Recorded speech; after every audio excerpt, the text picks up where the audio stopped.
movie bands and solo artists? Well, you've tuned your dial to the right frequency. This is the BBC. That's right. It's Bailey, Braggy, and Curly. Unfiltered and undiscovered.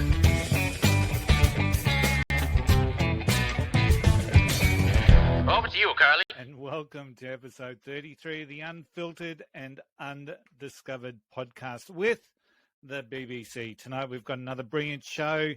This is a bit of an unfiltered and undiscovered session. But before we get into that, it's time to welcome the BBC from Melbourne, the global capital of lockdowns and the home of the Turkish Pride Pizza at Flemington Kebab House. Please welcome Matt Bailey. One day you won't introduce me as the lockdown capital. One day we won't be in lockdown. The Turk. And from Adelaide, where the Redlegs get another chance to go run around this weekend, and where the Afghan Charcoal Kebab House have shockingly good kebabs, according to TripAdvisor. Please welcome Dave Bragg. Hey, so it's a kebab night, Curly.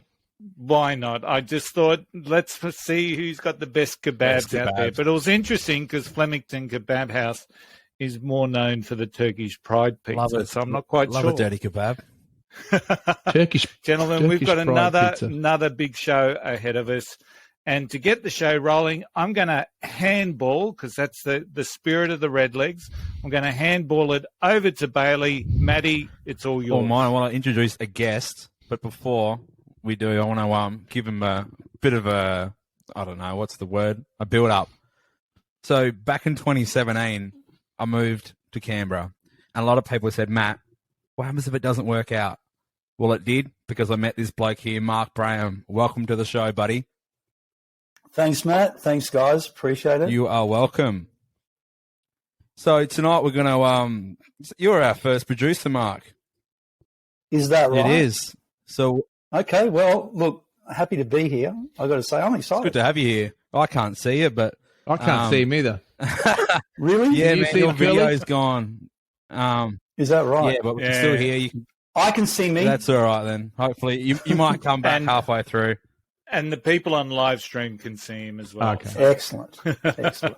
So, I'll just imagine you, Mark. Just imagine. Imagine. yeah, don't let that get away with you.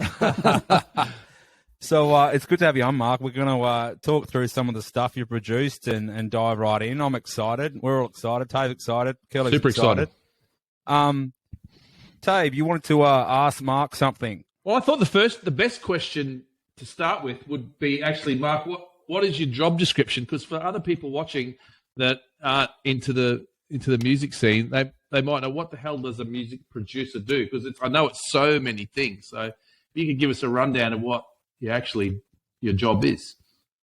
Yeah, look, it's often one that gets people a bit, confused about what does a music producer do, and it goes back for quite a few years, obviously decades, in fact. So, look, for me, being a musician myself, I started producing myself, I suppose I could say. I got into this whole thing because I could write songs. Well, I thought I could write songs, and originally I just had something to say, musically speaking. And so that kind of progressed into a thought around how do I provide other people with the ability to listen to this, and that got into recording and all the rest of it. Producing came about because of that evolution from mixing. And producing really is looking at the structure of a song, and it includes also the artist, by the way. So it's not just the structure of the song. It's not just the components or, where do you put a verse, where do you put a chorus. It's also about what instruments might work. And I would describe it as, creatively speaking, I'd describe it as something that is the ability to look at a song and start adding those elements into it that really brings it to life. And when you combine that with the mixing side of things, it's a hell of a lot of fun. And in fact, it's like playing another musical instrument. And a lot of people think about, mixing and producing and that sort of stuff, studio work. And they'll look at, do you know what all those buttons do? Well, the fact is that each of those buttons is just one row repeated. So if you know what one channel does, you know what they all do. So a producer is really Looking at all of those elements, how do we make the best representation of this song possible? How do we get this artist into a situation where they sound, look, feel, all the rest of it from a song point of view? It's getting all of those pieces together. And it's such a great experience. You get to experiment a fair bit. So that's really what I describe. So you're like a conductor, Mark, really? Yeah, you could say that. Absolutely. And even prior to that, if I was a conductor, I'd probably be a bad one because I'd be saying, no, you guys stop and you guys kick off because I really like what I was hearing there. Yeah. And, Probably not a good thing to do live. and Mark, you're the first producer I've actually worked with, and it's funny because I didn't know what a producer did either. Previously when recording, I'd just go in there and record how the song was live, but there was none of, okay, let's do this and let's see if this works. And obviously working with you, a lot of the times you do what doesn't work first to get that out of the way. Absolutely. Yeah, it is. There's a lot of experimentation. And that's the beauty of it.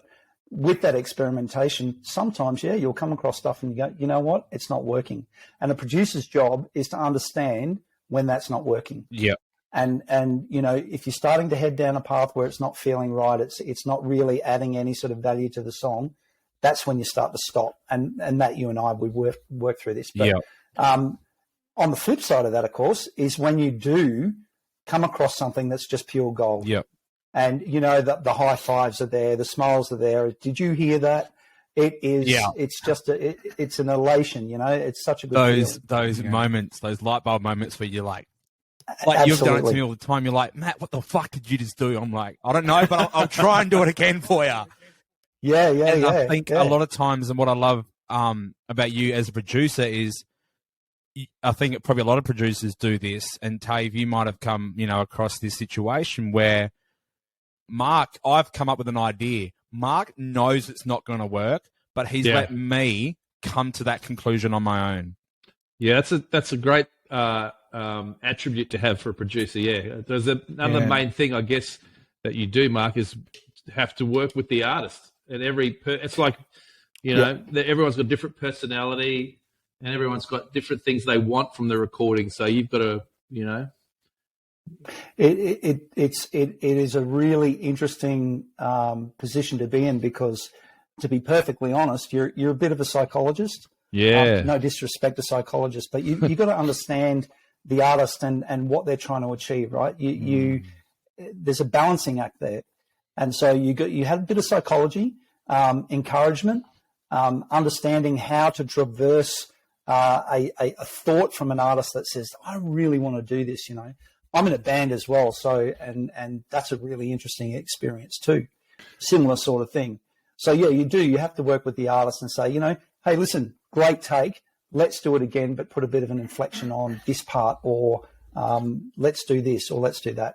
And again, making sure that all of those it's about the artist delivering the song, of course, but being able to direct and being able to provide, in some cases, gentle advice. In some cases, no, that's not working.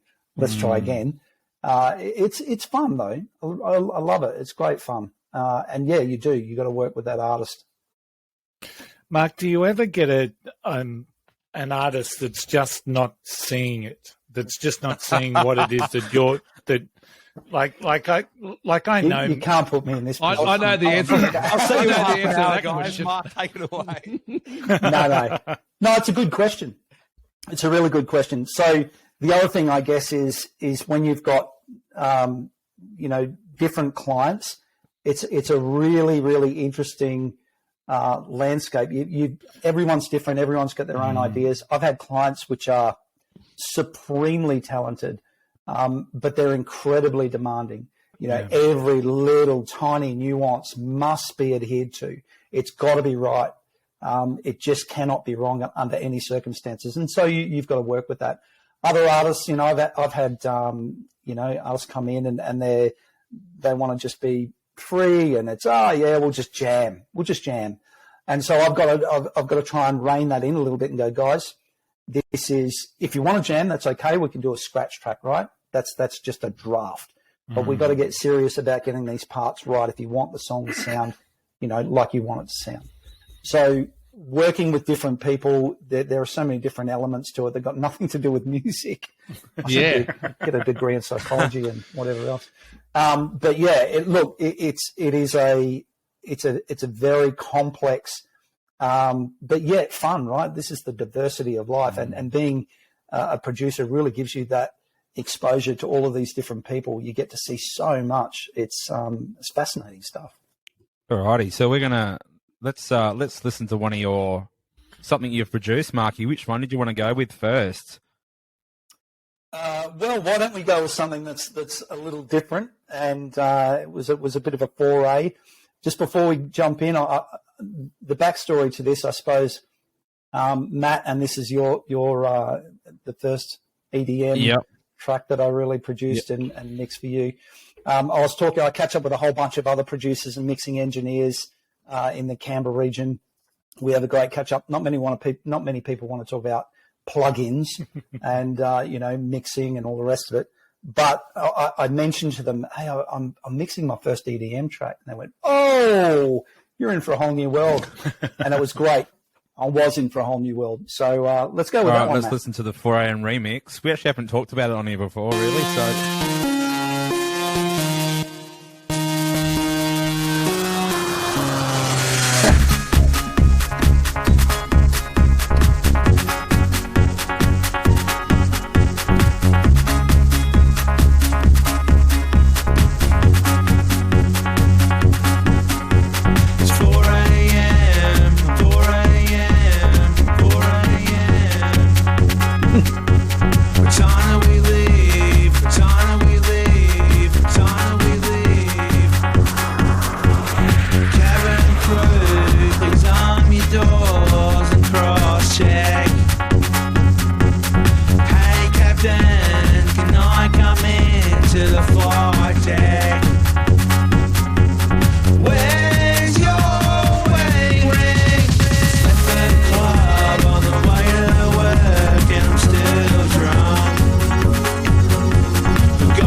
It's been a little while. I've forgotten.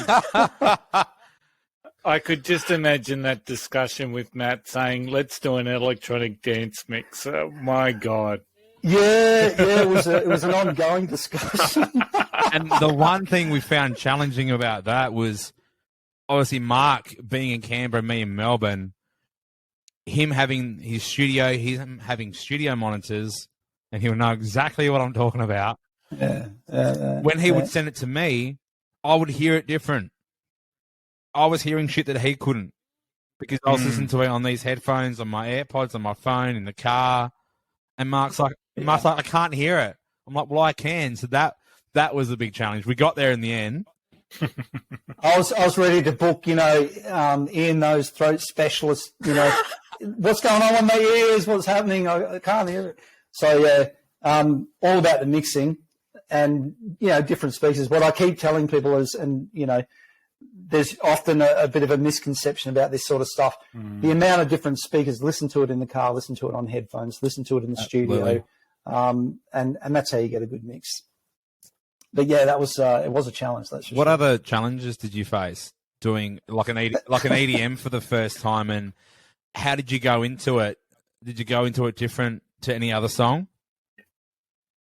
Yeah, I did, because it's a different genre, right? So I had to think about it in a different way, obviously. And an EDM track. So you're talking about people that want to feel, dance. It's obviously very different than an acoustic, lyrically driven song. And so I went into it with the idea that it needed to be big, it needed to be bold, it needed to have layers. And the thing about EDM, sorry, you were going to say? It needed to have a drop. Remember we learnt that last week, fellas? Got to have a drop. And it came in. It came in. It did. And the funny thing is, most songs do have a drop. It's just not as pronounced as EDM. Correct. And so EDM's kind of like this, if you took a normal song structure for either a rock or a pop song, and you just got to amplify the hell out of it, right? More bass, big drop, the whole lot. And so I just built those layers up. It took a little while. Repetitiveness is a big thing in EDM, I've discovered. And Matt, I've talked to my son. He does a lot of this sort of stuff. He's into mixing this sort of music, and he loves it. And I played him a couple of iterations as I was mixing the song and working through it and progressing it. And he was like, "Yeah, Dad, it's good. It's good." So it was definitely a different approach. And but I really enjoyed it. I have done something previous to that, which was.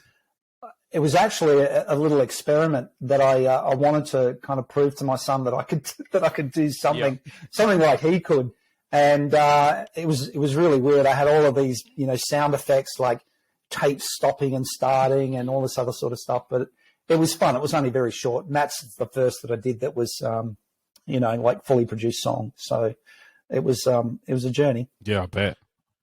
We got there. I got a question.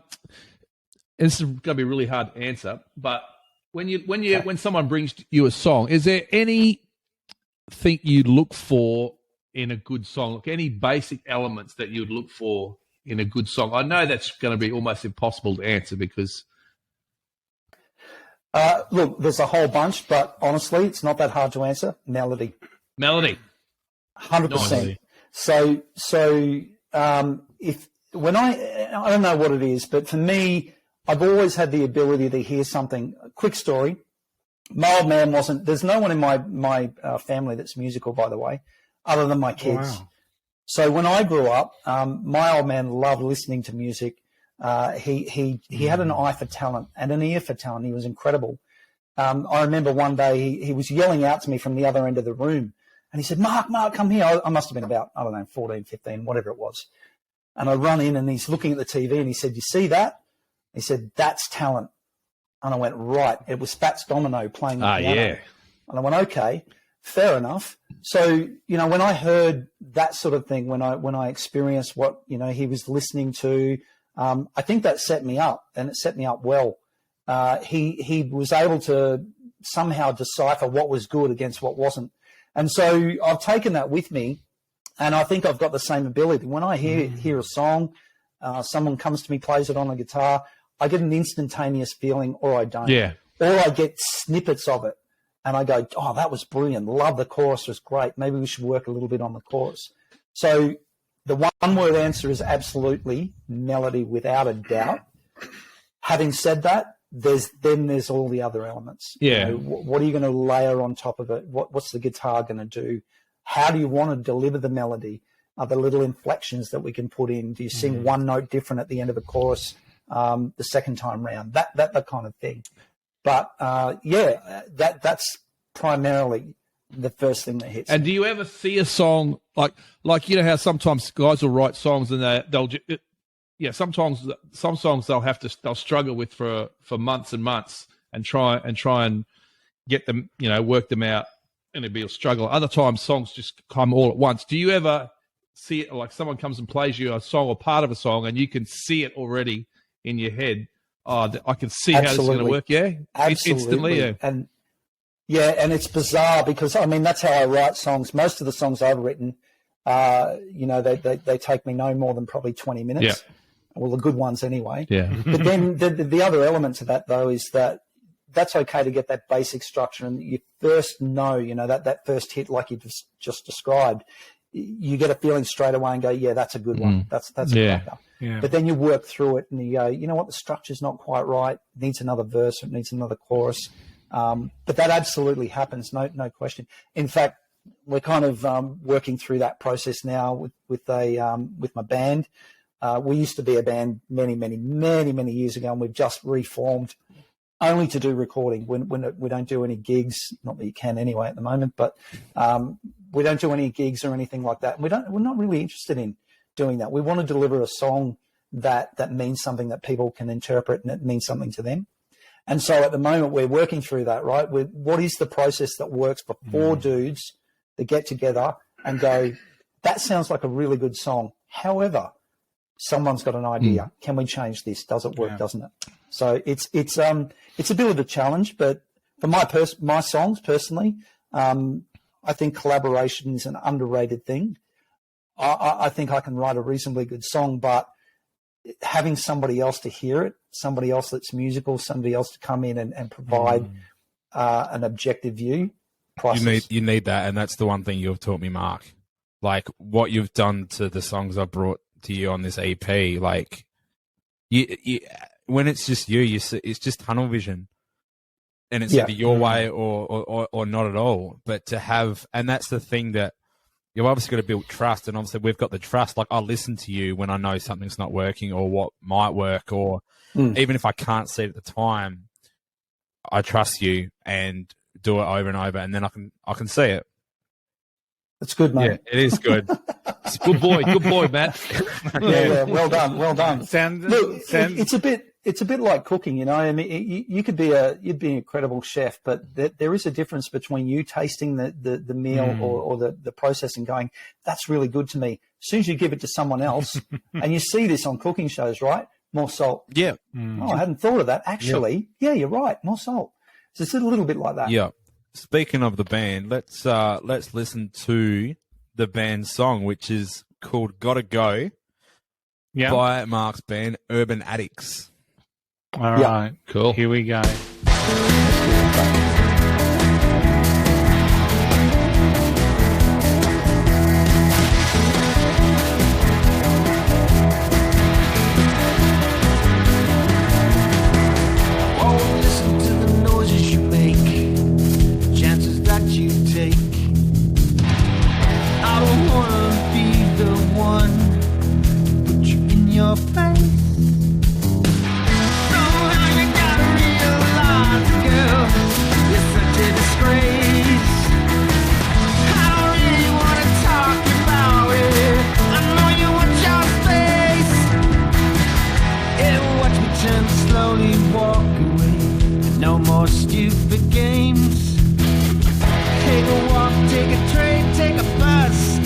Nothing left to say.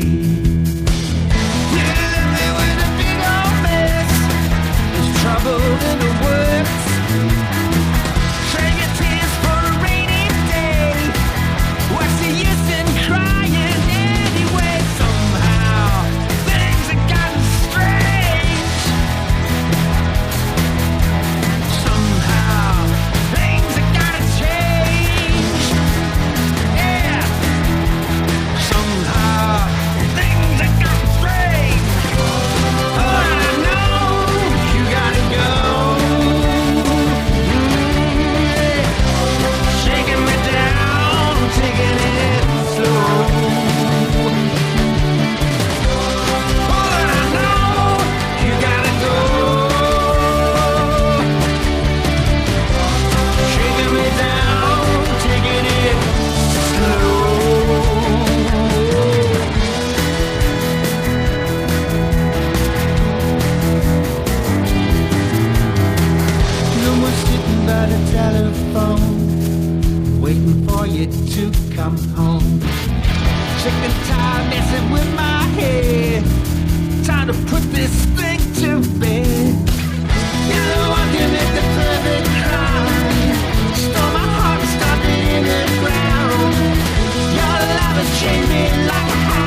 Nice. That's the. Thank you. That's a. Bit of Aussie rock. That's a, yeah. I was Yeah, going a to little say bit. it sounds so Australian, Mark. I can Yeah, hear, it does. I can hear the. It does. I can hear the easy Just beats so in that. it- I can hear UMI. I can hear. Yeah, really good. Oh, thanks. Cool. Yeah. Some really Yeah. cool shifts during that particular song too. Just some shifts in tempo. Loved it. Loved it. Oh, Well done. great. Well, thanks. That's good feedback. We've had some good feedback on that one. We're all pretty passionate about kicking on and doing some more. We've got another single out, and we've got another one on the way. So we're loving it at the moment. We're just a whole bunch of old blokes just having a bit of fun. Definitely Australian sounding. No, it's great. Yeah, look, we used to go out and gig around Canberra in the late '80s, early '90s, and if you recall, that was for Australia, and even Canberra in particular. When you think about Canberra's history for bands and all of that sort of thing, it was quite a scene. There was a lot going on all over the country, and it was it was a good time. You, Loved it. you mentioned that song, Curly. A lot of changes. I like it. Like it. Just I don't know, the verse is like the bass, and then the chorus it just brings it up, and then it drops back down. And obviously, we've spoken about that's what songs. I don't know. The chorus there's a really nice feel there. I don't know what it is. It just reminds me of the beach. Nice. And Well, mate, and why not? Why not? And why not? Suffering from lockdown. I went to the beach today. Actually, so. it was interesting that Tave was able to pick up UMI in and the influences, because I was listening to it this afternoon, and it's one of those songs that is you can sense there's something in there, but I was trying to really think of who is this, where is this coming from? That sense of familiarity around that. Well, song. I really heard the easy bits. I think Yeah. is that you? Is that Oh, you yeah. singing, Mark? No, it's I'm not singing on that. We've got a lead singer, Nick Gain, and he's Definitely got a Stevie Wright sound to him. okay, yeah, wow, Yeah, I mean, Yeah, that's easy beats. interesting. I mean, then that's I guess they're the essence of Aussie rock. That's kind of Yeah. the Yeah. birthplace Yeah. of it, really. I'm a big fan. I was going to There you say, go. Mark, tell the listeners and what your job on that song was. Obviously, lead guitar. Yeah. So the way that came together was our drummer Simon came to us, or came to me and said, "Listen, I've got this idea," and he had the basic concept of the foundation of the song, right? So he had some guitar parts and whatever. I played some lead. I think I wrote the verses. I'm going to get myself into trouble here. Nick wrote the chorus. As soon as I heard that chorus, I went, "Yeah, no, we're doing this 100%." And then obviously I did all the mixing and a bit of production, and then mastering and whatever else. So it was a collaborative effort. Really rare from a songwriting perspective to get four blokes together and actually work reasonably harmoniously to get an outcome like that. Yeah. I was going to say, any yeah. challenges with, four of you in a band, is like trying to decide on every little thing. And Mate, look, yes, for that one, probably not so much. yep. For the next single that we did, just a little bit more, but probably the same.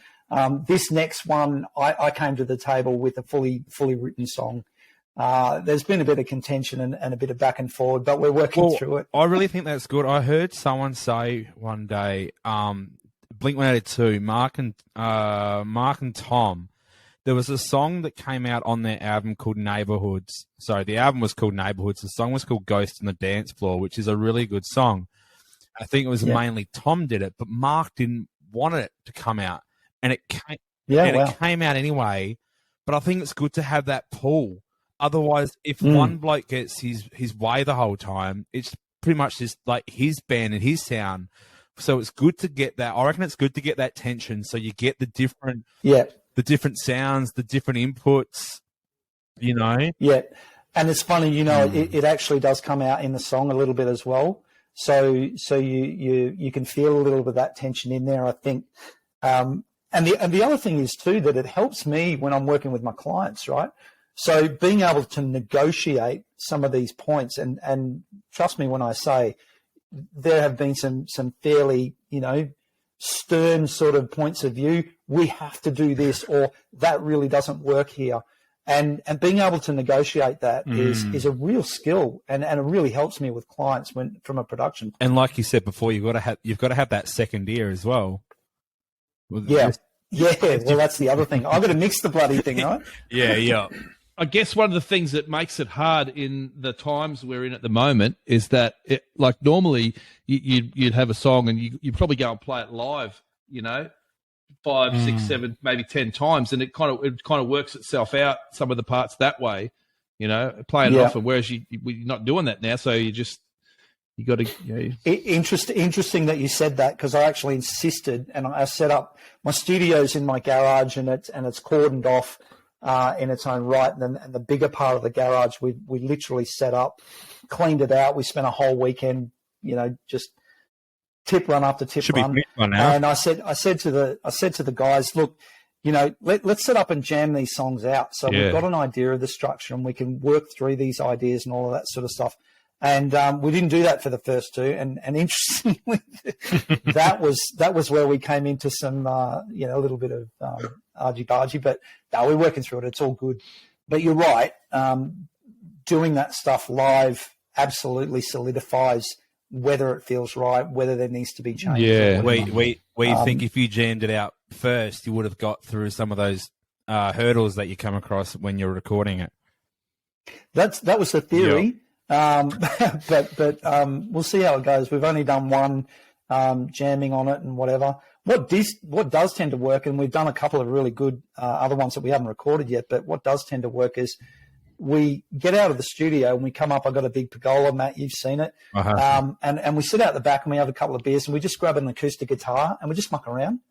And it's amazing what happens when you're just that relaxed and you're not really trying to achieve anything. You're just mucking around. Some of the best ideas, honestly, it's really one of my lyrics came from an Instagram post when it's crazy when the things and I guess there's no pressure either. So when you are relaxed, the key is just knowing in any circumstance what works. And again, we get back to that that definitely sounds right. And you know it, you read it, you sense it. Obviously knowing when to, like, I remember you and me, Mark, we were like working on something for like 2 hours or something. And we're like, we didn't get anywhere. And then we had a break. We came back. We fucking got somewhere. Yeah. You got to know when to stop. Yeah. Yeah, absolutely. All right. So we're going to play another song now called After a While. And this is Mark Braham himself, solo song. Woo. So that's all right. Can I challenge? A little challenge? At the end of this, we talked about the previous song and what it reminded you guys of and where you thought the influences might be. So the challenge is on this one, if you will, indulge me. Think about what influence there might have been. I feel like I know this because all right. Challenge accepted. Yeah. All right. Challenge accepted, and I can already tell you it's got a Sunday session feel. Tony and his Sunday session feels. Excellent.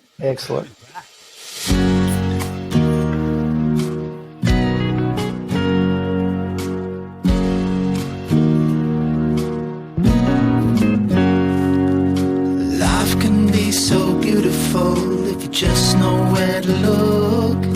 And pain can be a teacher that you'll never find in books. A road that's going nowhere can lead to a surprise. And darkness may be near you, but it just can't stop the light.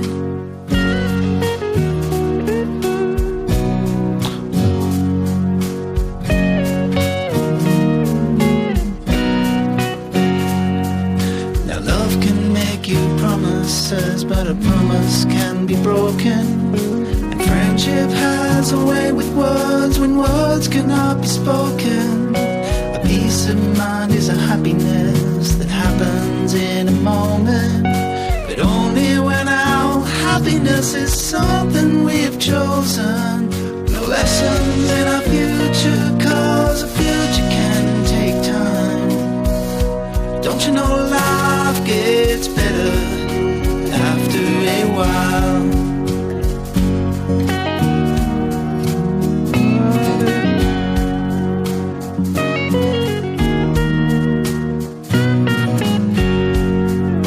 Change won't give you everything, but without it there is sadness. Believing in a better world can lead you into madness. The simple things like a setting sun can awaken an emotion. When what we say is what we do and it's done with some devotion. No lessons in our future, cause the future can take time. Don't you know life gets better after a while?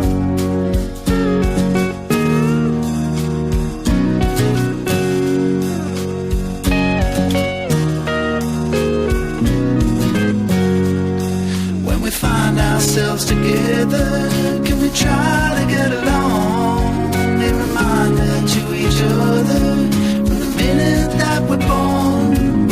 A message in our nature that we can do alright. Life gets better after a while.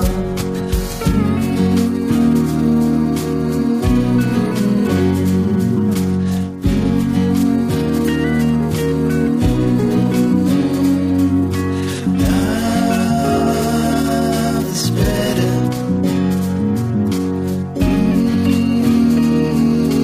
after a while. Oh, Jesus. Early Sunday session. Man, that song hits different going through what we're going through at the moment. I'm broken hearted. Yeah. What's that song? It's not like it. Well, it is like it, but it's not. I can't think of the song though. Yeah, there's a song that's on the tip of my tongue that Well, for the first time, it's a good song, Mark. I like it. Great song. Thank you. Something- Thank you. Yeah. well, I don't know if this is what influenced you, but something I heard in there, which I've never heard before, and that's because I haven't really listened to this artist because I'm a young pup. But the last 12 months, I've listened to The Boss a lot. Cheeky. That baby. song reminded me a lot of The Boss. Okay, really? Yeah, Wow. like I've only started listening to him the last 12 months. Oh man, get Yeah. into the boss. Yeah, I just some of just that clean guitar and just yeah. Okay. yeah, Okay. it's smooth. What Yeah. influenced that one, Mark? So that was a John Mayer kind of, that's it. influence. Yeah, I got it now. Yeah, Hey. Waiting for the world waiting to on change. the world is to a song change. that- That's it. Yeah, Oh, Yeah, yeah. yeah. That was what kind of really inspired Cheeky that one. bugger. I got it. The singer in the band is just a devotee. He's a massive fan. I love John Mayer. Mate. He's such a good. I think guitarist. John Mayer is probably the best blues guitarist in the world at the moment. I think you're probably right. He's I love him too. He's smooth. He's just such a good. He delivers well. It's brilliant. There's a couple of really good YouTube videos Oh, of him and just moving a bit of a lockdown kind of approach. There's some lead breaks that he does. oh, there's I don't know if you've Brilliant. seen the solo off between him and Keith Urban. Yeah, I've seen that. Oh, it's brilliant. I have. Hell. That's another. You know what? What an underrated guitarist, an Australian guitarist, Keith Urban. Legend. Not everyone loves country music and whatever, but he's sort of built his own country rock genre. But damn, he's a good guitarist. He is talented. He really is. He's good. He's good. And sing, the bastard. And sing. Yeah, absolutely. So for that one, no help at all. I had to do it on my own. Bass, drums, singing, harmonies, guitar. Did you the get works. anyone else to listen to it for a second opinion on anything? I did. I was working with, Frank Zappia. I was working on 2 albums at the same time. One Our was piano mine. player. Our piano player, session piano player. Yeah, talented guy. He's got song out, Zappia, Frank Zappia, IA. Not to be confused. So yeah, I did, and I always get the family to have a listen. My daughter's quite musical. She's a good barometer. Yeah, we had a guest on here a couple of weeks ago called Sean, and he was telling us the same thing about, he'd let his girlfriend listen to the songs first. And I think that's really important because anyone but us is a fan, and they're the listeners. We're not the listeners. It's our song, but once it's out, it's not for us anymore. No, that's absolutely right. You've got to let it go. Yeah, 100%. And, Matt, we talked about it. I'm a firm believer that the songs, when you're writing them, they'll tell you. And when you're producing them, they'll tell you what's needed and what's not. And they're like your little babies, but you've got to let them go. You've got to let them grow up. They're like your kids. Yeah, that's the lesson that you taught me. And like I said to you, probably, I don't know how long ago now, but I said, for so long, I thought I had this song was going to be the single. And then I got to the point where I'm like, fuck, I don't know what song I don't know what song's going to be the first single anymore. You just have to let it grow. And yeah. You got to get them out of you. You got to get them out and get them. Because, absolutely. Yeah. Don't spend too much time. You do. And there's no better I think I was actually telling a mate of mine the other day, there's no better compliment that I've ever had for one of my songs, at least, than playing it to this particular individual. And I didn't say anything after the song finished. And he said, this is what it means to me. And he described his interpretation of it and what it meant to him personally. Yeah. And that was just the biggest compliment I could have ever had. For one person to be able to feel something and interpret it, and it means something, not necessarily what I meant when I wrote it, but for that person to go, this is what it meant to me, that's just the ultimate compliment. If you can do it more than once, brilliant. Absolutely. And I'm going to bring out one of Curly's favourite songs. I think it was Curly's favourite songs. Someone said to me once that Throw Your Arms Around Me was about a one-night stand. Now, that may be so, but when I hear it and when I think about it, I don't think about that. I think of being in a relationship with someone and loving that person, so perfect example of one song meaning different meanings. Yeah. And that song is so ethereal. It's just all encompassing, it evokes all of when I hear a song like that and I think to myself, look, it really does evoke emotion, and it almost, it's pulling you in, and it's going, what do you think I'm telling you? It's evoking something inside yourself, which is fantastic. But, the funny thing is I can't help it. I always go back and I go, now think about how that got produced. Think about the conversations that were had for all those little moments of that song that really means something. Now, can you listen to a song and not think about production? Can you enjoy a song? Or have you have you gone through phases where you can't? Yeah. Yeah. It's a good question. It's a really good question, because it does happen quite a lot. And it's funny. It's sort of a bit of a roller coaster, that one. I'll listen to a song sometimes and I've just tuned into it and I'm feeling it and it's great. And then about halfway through I go, oh, that's interesting. What do they do with the lead? Oh, I can hear some reverb. No, I bet there's some delay there. Oh, compression was really good. So, and then I'll drift out again and enjoy the song. But yeah, it varies. It varies. It's hard not to be honest. Yeah. But there's times. Sometimes I'll just put on some sort of, I don't know, easy listening. I like listening to those real chill beats, that lounge stuff. I get outside on a Sunday, have a beer, and just no words, nothing to interpret. I quite enjoy jazz music. Yeah, just chilling. My God. Yeah. What? So that must be a hard thing to not hear a song and then not think about production. Are you gentlemen familiar with Mark Ronson? Yes. Yeah, he did Uptown Funk with Bruno Mars. He's worked with Lady Gaga, Rehab, Amy Winehouse. And I listened to a podcast with him today or yesterday, and he said he can't listen to music when having sex because all he's thinking about is the production. He's thinking about that snare and that bass line. He's thinking he'd be too distracted. Does that include Barry White? He brought that up. He's like, no. He's like, I can't listen. He can't listen to that. So I thought that was a very interesting thing. It's like probably movie directors not being able to enjoy a movie because they know how that's done, and that's why I asked you the question about the production. Yeah. It is. It is a bit of a challenge. It depends on the circumstance as well. If I've got music, favorite music blaring in the background, and my family and friends are around, we're having a big barbecue or whatever. there's people getting really jealous right now. I'm getting jealous too. We'll get there again.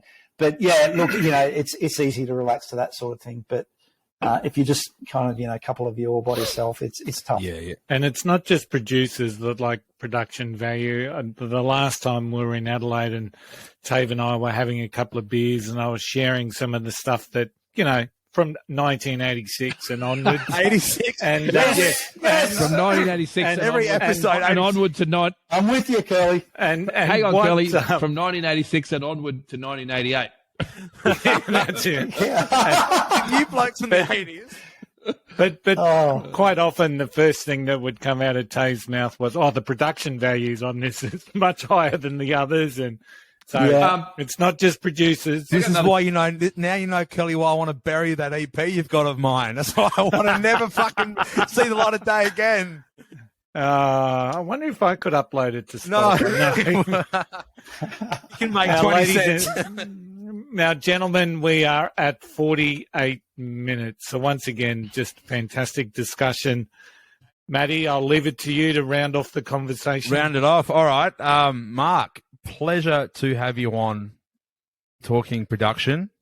Hope you enjoyed yourself. It's good because I did. because a lot of guests we have on here, they're like, I don't get a chance to talk in a situation like this. So it's good to bring you on and talk. Any final words, Tave? I was just thinking before when we were talking about how we have different feelings for different songs, each of us. And I was thinking what it is, and we talked about what Mark actually does and what we do as musicians. And I think if you strip it all back, what we actually do is we make vibrations in the air, and those vibrations, It's going to get deep, Tony. Those vibrations come in contact with other humans and make them feel something. It's like a real special thing that we do. Yeah. Absolutely. It's energy vibrating through the air. It's incredible. And comes out in my air guitar. Is that the way it works? It comes out in your Sunday session. Absolutely. Sunday session. All right. Mark, it's been an great, absolute Mark. Yeah, pleasure really having good. you. And Thanks, guys. So just to do the wrap up now, thanks everyone for tuning in. We have had some people on YouTube live stream again, so thank you all. If you like this, please share it around. We love putting this together. I think it's a real opportunity. I learn something every single week, and it's a lot of fun. It's good. We kick the weekend off early as well, so that's always nice. All of the songs tonight have been added to the Unfiltered and Undiscovered playlist on Spotify, so check them out. We'll also have the individual songs linked in the show notes. To those that joined us, of course, on live stream, thank you. Don't forget, check us out on YouTube, subscribe, share. For a list of upcoming episodes, we've got them on our website, The Unfiltered. Geez, we sound professional. don't worry. Unfiltered and Undiscovered. So good. .com. Next week, we have Blind Season from Detroit. We're coming to you a little bit later than normal. Let's hope they don't miss their alarm. These poor guys are going to be in early in the I morning. reckon yeah? they think it's 9:30 their time. So, and then after Blind Season from Detroit, we've got a music promoter, James Dawson. And then the week after that, we've got the punter. So we've had the producer, the promoter, and the punter.